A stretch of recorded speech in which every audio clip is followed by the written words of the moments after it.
Hello, true believers. We're talking about Miss Marvel, episode 3, Destined. We are going to give our spoiler-free reviews of the episode and then get into a spoiler breakdown of the episode starting now.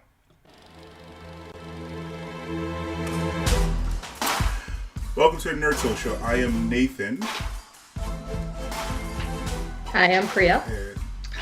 And I'm Colin. I know, kind of like in there cut off a little bit, but we'll fix that as we go along. Hopefully, you're in the other dimension. Yes, I know. Colin is there somewhere. I don't know. Yes.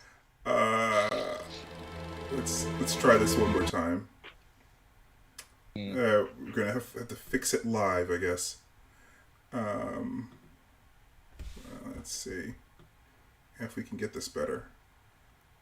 Yeah, it's a little better. Where's Bruno? It's a little better. Yes. There we go. Oh, there we go.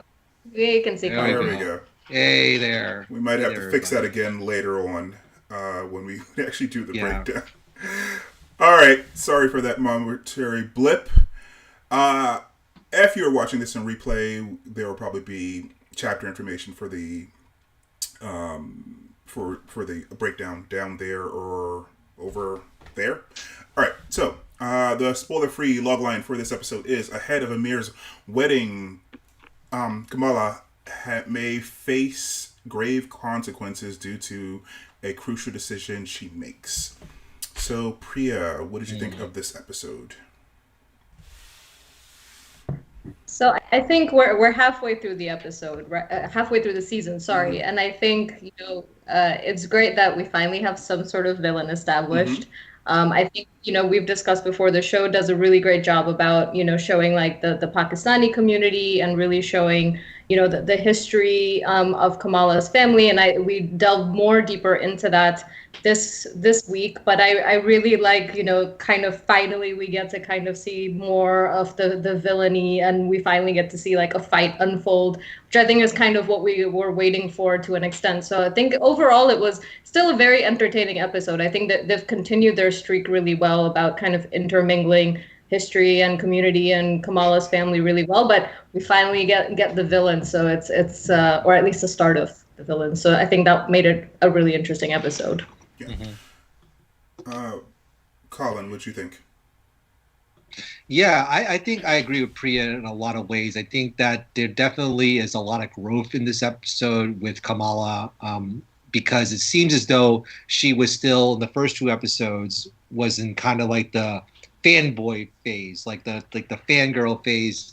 Now she's more now that, as Priya said, there's a villain that's involved and there's more stakes, then now you're really kind of getting to see how she reacts to that, because it's all well and good. You go to Adventure Con and you're like being a total nerd about all the Avengers and what they do and things like that. But when stuff kind of hits the fan, then you're like, okay, now you're faced with some consequences. Now you're faced with some choices and life decisions that will impact other people in her life. So that definitely, you saw a lot of that here in this 3rd episode. It was almost like you're the first 2 episodes were kind of like going up the roller coaster, and now you're going kind of like steep down on the roller coaster, and you're really having that adventure. You're going twirling around here and there. So you're getting a lot of that in this episode, twists and turns, and all sorts of different mayhem happens here. So I liked it in that sense. And again, very good in terms of keeping up with the world building and also the cultural sensitivities as like the first 2 episodes. Mm-hmm.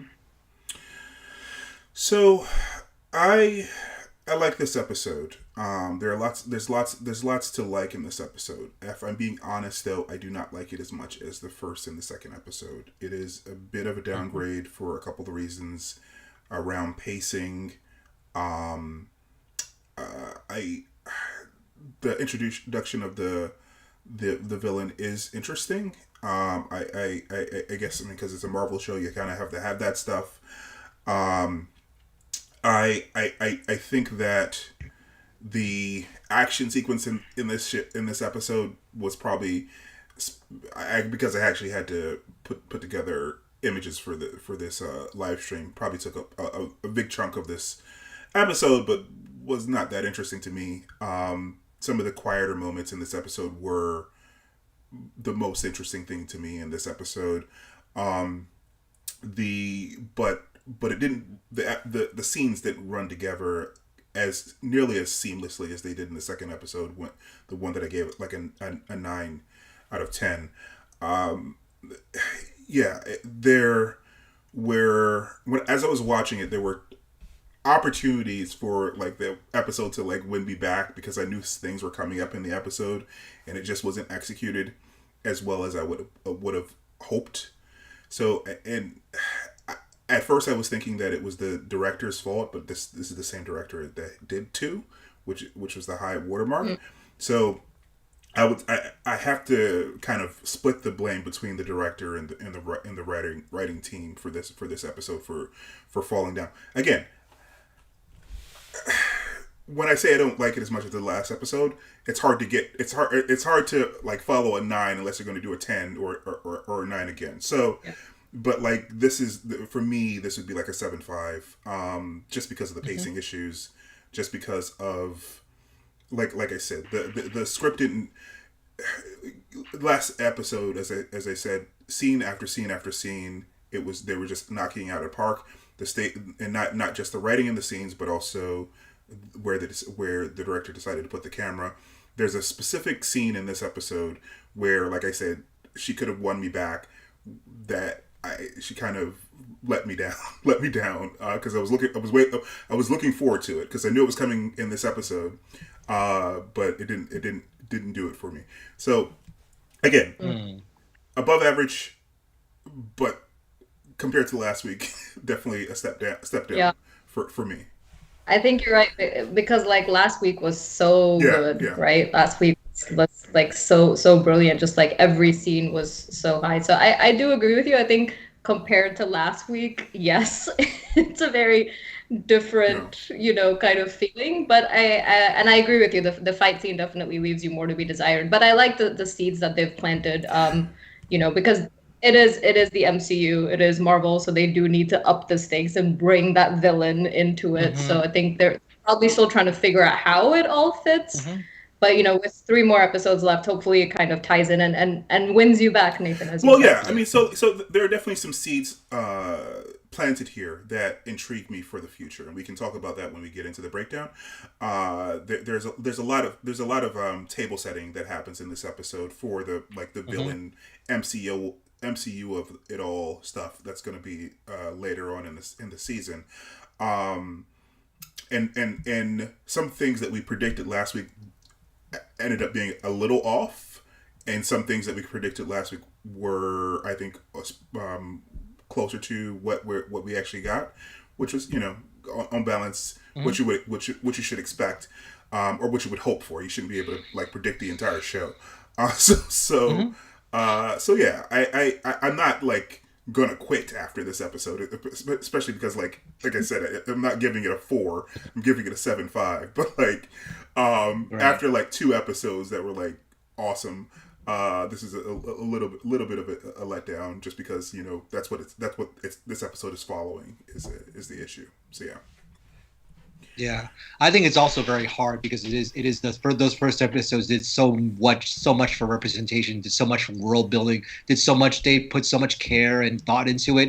And I think that if you want to Marvelize it, it's going to be somewhat of a letdown in some ways, because it's very generic, it's very it's very popcorny at times, and that means when it's popcorny and generic, the quality might go down in some ways. I mean, in terms of action sequences, there are very few action sequences in the MCU which are like brilliant and like would deserve like a 9 or a 10. So I didn't expect that to happen here with Ms. Marvel.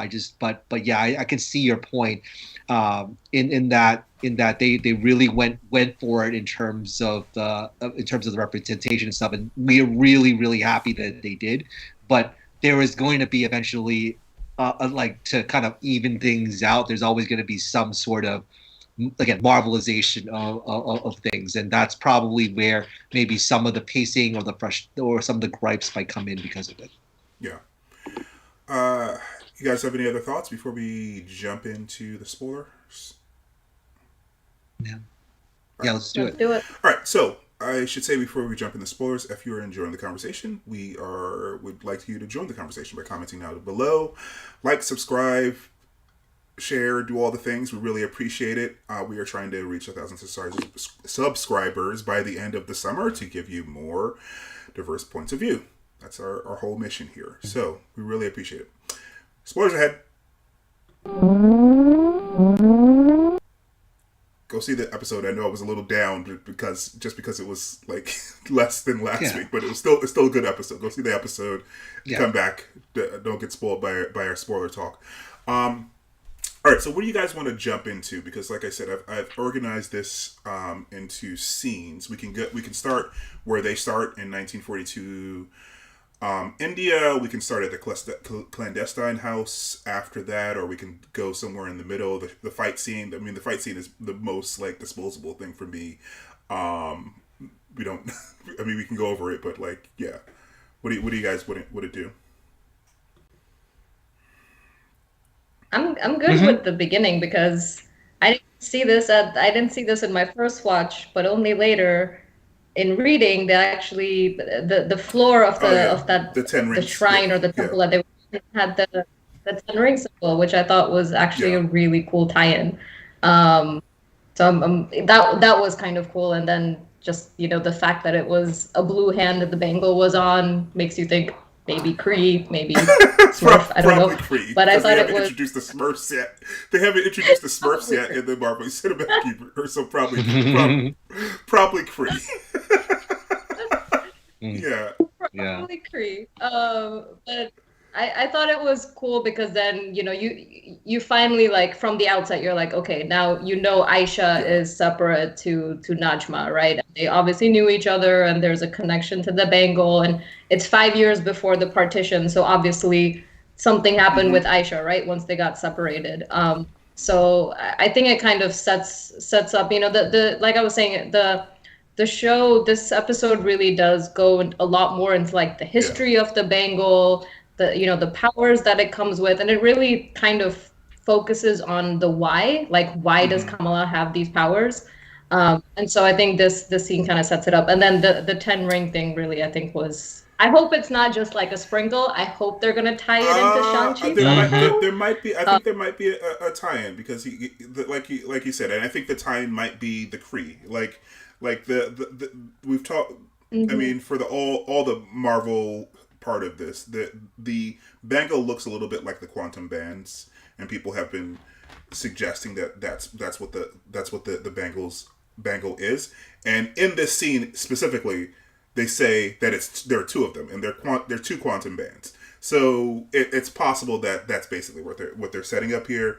And this definitely looks like a blue hand, which like you said, the only blue people that we've seen in the MCU so far are the Kree. You can see that it's looks like a man's or a male blue hand that we have here.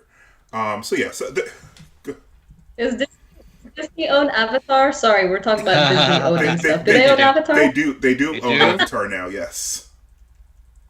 Yeah. I thought so. The Avatar. Sorry, I digress. Yeah. But I mean, I actually talked about this last week with the 10 rings and stuff like that being like cosmic and stuff like that. So there. I hope that there is some tie into that. But the Kree, I actually did not notice the blue hand, so I was like, and Priya, good job for noticing the 10 ring part, because I really didn't even notice that either. But yeah, I mean, if you think about it, Shang-Chi at the post-credit scene, you have Captain Marvel there. So of course, we established that Wong had established something that's cosmic. So there is potential for tie-in if you're going to have Captain Marvel in there, and this is going to be, and we know that Ms. Marvel is going to be in the Marvels movie next year. So there could be some synergy there between the two in some ways to connect them both. Because, you think about it, we have, with Shang-Chi is kind of like, in some ways kind of weird because you don't know where he's placed, because we have the ground level people, which are like, Winter Soldier, Captain America, and maybe the Thunderbolts. Then you have the supernatural people like Moon Knight, Doctor Strange, that crew, and then you have the cosmic. So we never knew kind of like where Shang-Chi was, but they kind of hinted at the end with the post-credits that it might be cosmic. So there is probably going to be some synergy there. I hope that we can fit that in somehow, some way. Yeah. So there are actually two more teams. So like there's the Techno team, which like we were talking about last time, is like Iron Man, Ant-Man, and also the Experiments, which are like Captain America and the Hulk. As groups of where you get your powers from. I guess Spider-Man would also be Experiment. So here's the overhead shot that Priya was talking about of the 10 rings. You can see them on the floor there, in this ruin that they're ransacking. Well, I guess they're raiding it. They're raiding this ruin. They're Tomb Raiders. So yeah, I think that they're slowly trying to tie these things together. I think Sean would probably straddle the line between cosmic and street level because he doesn't really have any powers, but with the 10 rings, it gives him the powers. Unlike in the comics, right. He has like the power to like focus his chi, and he can do like very specific power moves, focusing his chi. I don't think they're going to have him do that. That's why they gave him the 10 rings in the MCU. Mm-hmm. Yeah.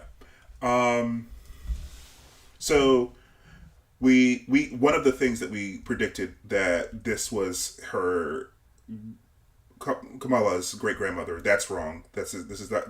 We do see our great grandmother here though, and I suspect we're going to see her great grandmother again in this show. So this is not the woman that we saw in the back of the car is Namja, or am I pronouncing her name right? Let me see here. Najma. Yeah. So there it is, Najma. Yeah. So she is, I guess, the head of the clandestine, and we meet them after this. We meet them after this. So I also feel like the way that they set this up in this episode, they get separated by all the ruckus outside, but also she feels like she was portrayed by Aisha in some way. So we haven't seen the other shoe to drop there. She's playing very nice with Kamala, but she doesn't really play very nice very long. She waits less than 24 hours before she moves on her, which is another kind of an issue with the writing and the pacing of this episode. You got to imagine if they're hundreds of years old, they would move more stealthily, more with more care than she does here. But yeah, the word that I'm looking for is finesse. You would think that she would have more finesse after hundreds of years. Definitely very impatient. Yeah, definitely very impatient. How quickly she went, but I guess it's also like she finally, after waiting 100 years, she finally got the bangle. So she's like, "Oh my god, I need to take care of this opportunity," So it could be, but I think the Najma Aisha thing. I think it's interesting, kind of backstory, because obviously, like you said, Nathan, we don't know the other side of the story yet, right? Like, chances are Aisha's probably still alive because all the other clandestines are alive. There's obviously a reason why she didn't reconnect with her family. And why she got rid of the bangle and sent it to her daughter. So there's obviously a backstory in Aisha's history that hopefully we'll see in one of the remaining episodes. And actually, so like at the end of this episode, what we get is Kamala connecting with her grandmother, and her grandmother sees the same. Her grandmother sees the same vision that she saw. So she sees her grandmother sees the train, which she saw in the middle of the fight, and then she tells her that she has to come to Pakistan, which I guess, I mean, this definitely has the potential of making the next episode really interesting if they're gonna travel all the way to Pakistan in the next episode. And she also has to convince her mother to take her there. It's like it's the middle of the school year, but let's go to Pakistan because Nani says that we should come right away. But yeah, that's. I mean, for school, you could make up some random excuse, like it's some family issue or it's family reasons that you have to go. I've been an educator. A lot of families do that during the middle of the school year. It can be done. Let's just say that. Sure. I'm not really. I'm not saying that it can't be done from the school's point of view. I'm talking about convincing her mother that she should miss school for. I think they had some nice moments in this episode with her and her mom to kind of like almost like not human but like make it very tender between them, right? And she obviously knows Kamala's going through something, so yes, they do. However, it's undercut by Kamala not telling her things, right? Like just before this scene, she comes home after the fight, and Yusuf and Muneeba like question her, and she's cagey and she doesn't answer. They're like you have to tell us what happened, and she doesn't. Yeah. So they're both disappointed to her. That's obviously going to cross some distance between them. So asking her after this conversation, let's go to let's go to Karachi. It's probably not going to be a conversation that goes well for her. It's going to go probably worse than the AvengerCon conversation. So yeah, because also I think Muneeba is also a little bit bitter, right? Because her mom didn't come for they did the establish wedding. that, So I think that her mom didn't come for her wedding. She didn't come for Aamir's wedding. So like, I there's lots of reasons. She's not feeling so hot about her daughter, and she's never felt really great about her mother. So this is going to be a hard sell. This is going to be really interesting how she gets this done. We might not be in Karachi in the next episode. We might have to. It might be the episode after next, because I don't know how they get to Karachi without a lot of back and forth. But like you said, there is a scene in this episode at the house between Muneeba and Kamala, where she's like bandaging her up here, and that's earlier in the episode. Now, this is one of the quieter scenes that I actually liked. It, like you said, it does humanize her. It doesn't make her seem like a strict, like the only terminology that comes to my mind is like tiger mom, but that I guess doesn't necessarily fit in this situation. But like, she seems like you can see her humanity shines through here, and she tells her that she doesn't have to go through things by herself. And so yes, this scene is sweet, but like other things happen after this happens. So yeah, I really like this scene. I really like. There were a lot of scenes like this that I liked in this episode, which is why I said this is not like a terrible episode. There was also the scene at the wedding between Yusuf and Aamir. So at the mosque, there's a scene between Yusuf and Aamir, and he's talking about the fact that he only has like $700 in his bank account, and he basically gives him a pep talk about how he's a good man and how he's proud of him. And what's also great about this is that Kamala is listening in on this conversation. Going back to the scene about with her mother, I think that in the bathroom, I think that scene was very, very sweet and very, very good, because it does remind you of the sacrifices the previous generation does have to make in order for them to come to a new country. Mm-hmm. Any immigrant can relate to that, that type of experience. So I mean, even for me as an immigrant, child of immigrants, it definitely hits home when it's kind of broken down like that. And so it's really poignant in a lot of ways. And so I think that, again, they did a very good job, a lot of type of cultural issues that Americans face, everyday Americans face. And so I think if we have more sensitivity toward that, I think that it's this potential to live in a better world when we have sympathy and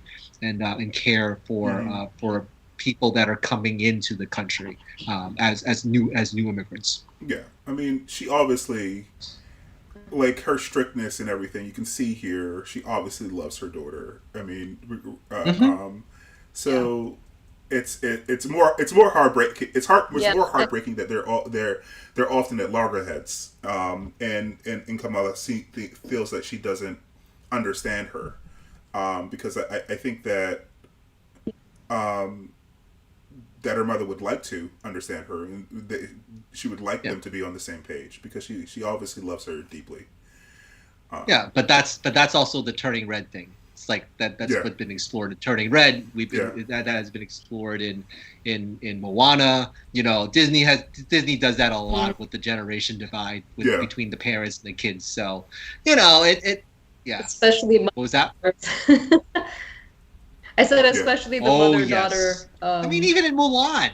They do. Honestly, Mulan, same thing. Yeah. So I mean, they do that a lot. So I think that they pretty much have it down to a science in some ways. But I mean, they do it in different manners and different cultures. But it's all the same story, which is good, because I think that it raises a lot of awareness in terms of that, in terms of those generational gaps. I mean, even in any family, I'm just saying, we can see that in any type of family, but specifically in communities of color or immigrant families, you definitely see that type of thing going on. Yeah. And I love, to me, like, I love the vulnerabilities in both these scenes, with Muneeba and Kamala, and then also, her dad with Aamir. They're just so vulnerable and honest. Yeah, Yusuf and Aamir. I just, like, they're so vulnerable and honest, and like you were saying, Colin, like, family is at the core of the show, and like both Yusuf and Muneeba both kind of say, it's about family. That's kind of what their guidepost was. And you're right, like in a lot of a lot of other Disney, movies, or, we've seen especially with where it's community based, where the community is so important and the family is so important of a structure, they're very common themes. And I think that's great, because it also shows, how common we are as people, like, even though, you have Moana, in Polynesia, and then you have, this family who's in Jersey City of Pakistani descent. There's so many similarities in the way we view family and community. So I think it's actually really, really beautiful how you see some of those parallels. Yeah. So I think the other, I guess, information that we get in this episode, well, putting aside the information a second. So after this scene with Yusuf and Aamir, we actually get the wedding scene, so I can actually jump to that. I actually like this scene, just for some of the same reasons that I said that I liked the scenes in the previous episode. Just seeing representation, seeing things that you don't see very often. I've actually never seen a Muslim wedding here in the asking 3 times here thing. I didn't know, and they obviously had it here for a reason, to kind of show you the ceremony, which I really appreciated. This was a really good scene as well. So yes. Yeah, I agree. Yeah, I found that very intriguing. I was like, wow, they do it 3 times, and like, that's sure really you don't wanna, amazing. Yeah, sure you don't want to back out. Yeah, you want to make super sure. Super sure. Yeah. Yeah. And they added their own way to say it too, which was really, really cool too. And they added their own flavor to it. Yeah. Really awesome. Yeah. It was very sweet. And then also just like the ceremonies they do after, like the mandate ceremony which is, where we put the henna on. That's very common in Indian and Pakistani culture. And then, the wedding, obviously, with like the dance and the Bollywood, it's very kind of reminiscent of South Asian culture. So it was great to kind of see that joy and celebration, of really like South Asian and Pakistani and Muslim culture. I think, again, like this show does it so naturally and like honestly and beautifully. I do appreciate that a lot. I think the switch to the fight also, I think, was kind of abrupt because it's like right in the middle of it when, you're kind of still, and I guess that was kind of point, right, where it's supposed to be abrupt. I definitely felt parts of the fight reminded me of Jurassic Park. Yeah. When they're like hiding in the kitchen. Yeah. It kind of reminded me a little bit of that. So we can talk more about Kamran later. Which side of the clandestines he's on. But yeah, I thought it was. I love the joyous episodes, and then it just suddenly was like, okay, now we're going to fight. So one thing before we move on.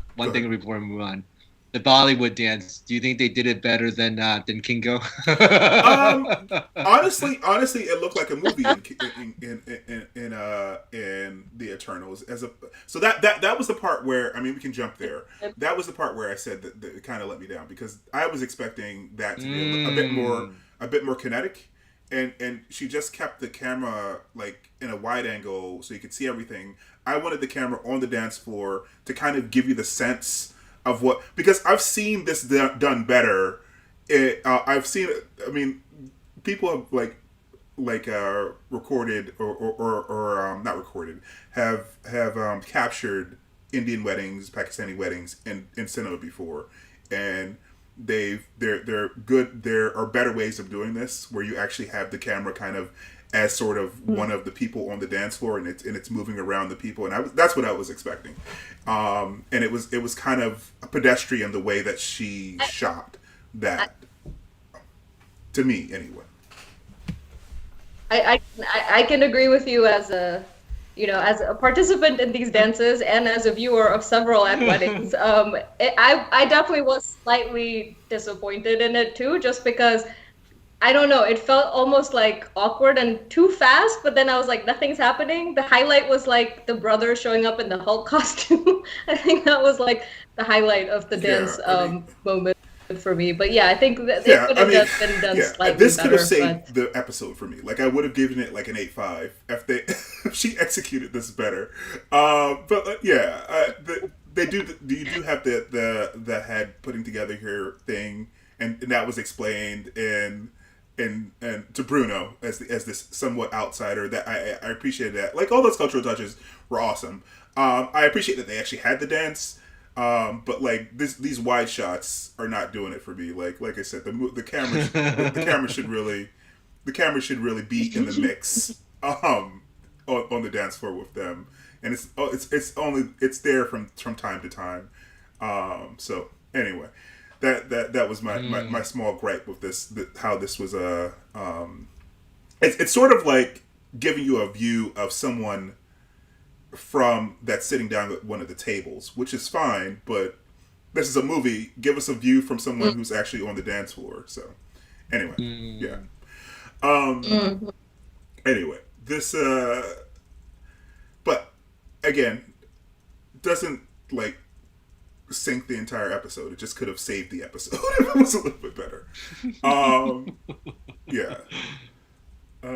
Let's see. So yeah, this is the dance sequence. One of the things that you mentioned earlier, Priya, was the henna. That was actually earlier before the wedding. That was at the Khan's house. That was all the prep stuff. So you can see this giant reception and I forget what the fiance, now wife's name is off the top of my head, but you can see her getting henna applied here, and all the relatives and the aunties sitting to talk. This is also where you hear that her mother, Sana, isn't gonna make it. In this little scene, this is also where Kamala starts to feel like the weight of her responsibility as well, because she hears about the raid. I mean, it's not really a raid. I mean, they do bust into the mosque, but Nakia and Sheikh Abdullah kind of make them go away. But yeah, this scene was cool. I do remember this from your wedding, Priya. So yeah. Yeah, I chuckled because I'm like, I definitely have to be fed when you're covered in henna like that. So it's those little touches that they did that's actually really, really good. And yeah, you just mentioned the moss scene, and I was like, I was showing my fist because like once again, Nakia coming through, that was so cool. She is awesome. Yeah, she's awesome. Really awesome. Yeah. So yeah, this is where Kamala hears about the raid. And you also in the scene hear about other government agencies that are being like Gestapo towards. Yeah. Minaret madmen. That was funny. So yeah, she's starting to see that it's not necessarily all fun and games and all fan stuff, which is what Colin was saying at the beginning of our talk here. Yeah. We can. And I think it's also part of her trying to figure out that she is not Carol Danvers, right?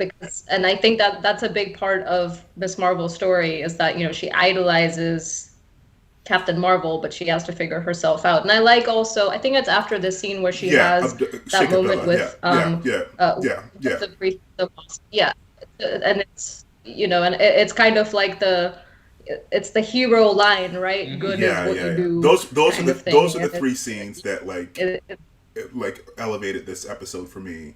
The scene with Yusuf and Aamir, the scene with Muneeba and Kamala, and the scene with Sheikh Abdullah and Kamala. Those scenes were worth the price of admission or whatever. Those were really good.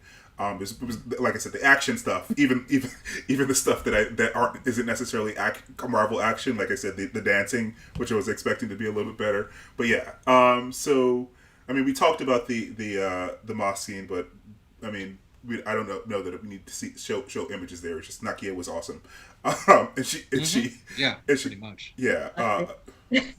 Enough said.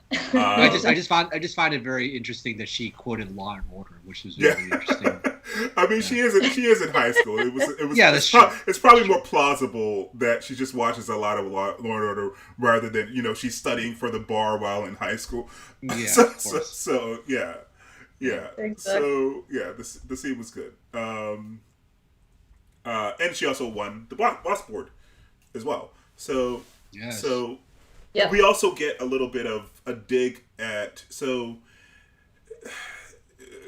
Kamala is sort of screwing up all kinds of relationships in this episode. I think she's gonna salvage them, but she isn't in the greatest place with her mother and her father at the end of this episode, and she is after this scene we jump to her house just before the prep stuff, and Nakia is trying to come in and be consoled by her and also tell her about the good news, but she's so wrapped up in the images from the save going viral that she's not really paying attention, and she's also not communicating with her about what her powers are. So she's really upset with her at the end of the episode when Bruno, she and Nakia escape, and she finds and she sees that she has powers. So there's going to be a lot of reckonings basically in the next episode, especially if she has to ask her mother to go to Karachi. So yeah. Let's see. We're jumping around, which is fine. What else do you guys? I mean, we haven't really talked about the villains because they were probably the least interesting part of. Yeah. Well, I mean, the fight was the least interesting part. I mean, it could be interesting later on, but they are Jinn. They are the clandestine. That's from the comics. That was actually the sequence right after India. That was the second thing that we saw in the episode. I can jump back to the clandestine house here. We find out that they're hundreds of years old. That that Kamran is 16, but all the other ones are hundreds of years old. They from another dimension, right? From another dimension, yeah. From another dimension. So a little bit of a little bit of Doctor Strange in there, thrown in, stuff. Mm-hmm. It's kind of it reminds me of what you were saying, Colin. Like with Phase 4, you know, they've really kind of gone like cosmic magic, you know, and then obviously you have like, you know, the Thor and the older school ones, I guess, you know. So I think they are leaning into the dimension part, because we talked about Kamala was always inhuman in the comics, but I think they're not doing the inhuman thing and they're really focusing on the cosmic side. And I guess Kamran and her have that similarity because they're human and clandestine in a way, or they're human and jinn, right? Because they're kind of their ancestors are jinn, but they're obviously human too. So his father is, but I guess you assume that he's a human. Because I don't think you don't get a sense that it's one of these other guys. That's his. Yeah, because he's. I'm assuming that because he's aging, you know, because they said like, oh no, he is actually 17 or whatever. So that's why I kind of assumed it. But in the comics, he does get powers, and I think at some point there is a little bit of foreshadowing. I think his mom says something. I can't remember what the line is. You know, maybe he'll get powers one day or something like that. And it'll be curious to see if they unfold that a little bit more, because he's also supposed to be inhuman, you know, like Kamala. So here they've made him also a jinn. So we'll see. I mean, I think he obviously, is not kind of full tilt on his mom's side, because he was like, you know, enjoy the wedding, and then he was the one who came and warned her. So I think he's not kind of fully drunk with Kool-Aid of his mom and her crew. So I think it's, you know, he'll probably continue to play that middle ground. But I think, it'll be kind of curious how they ended it with the Karachi thing. You know, you got to wonder, is the other Bengal there? Or how they're going to kind of close it out now that also the villains are captured, quote unquote, you know? So comes in at the end and captures them. Go ahead, but he basically is in love with her, so that's why he's kind of like being easy on her a little bit. I mean, he's 17. He's infatuated with her. That's true too. But also the other thing about damage control, you know, it's very interesting that they kind of set them up. It reminded me a lot of Hayward from WandaVision. It's kind of like, it's the evil government agency that's coming in. But then they kind of saved them. They kind of saved Kamala at the end there by arresting them. So it was kind of like it's kind of fake out in some ways. Like, oh yeah, they're the bad guys because they're intruding on the moss and they walked all over the rugs and stuff like that. But at the same time, you know, they're the ones that actually came in to save her. So. Damage control served its purpose, I guess, to being somewhat villainous. Controlling the damage. Exactly. So this whole sequence, like I said, this actually takes up probably not the entire it's the longest sequence. It doesn't take up most of the episode, but it's the longest sequence. Starting with Kamran coming in to warn her. And then these dudes, all of them just like charging in I guess Kamala actually pulls the alarm. And I thought that woman was lying. She actually does see her. She actually does see her pull it. So and then everyone has to evacuate, and then I guess these are the Jurassic Park scenes that you're talking about in the kitchen. Yes. She's like hiding behind the fridges. To be fair, she actually she held her own a lot better than I thought she was. People who are trained hundreds of years, she does hold her own. Kind of like in some ways, kind of like what Haley Steinfeld, Hawkeye did. Kind of like what she did too, with all that training, but also. They played Bon Jovi here too. They did. They Yeah, did. so the music was fine. I think she was fine. It was them. Yeah. They should be better fighters than this. Like they should have choreographed better fight choreography that for them.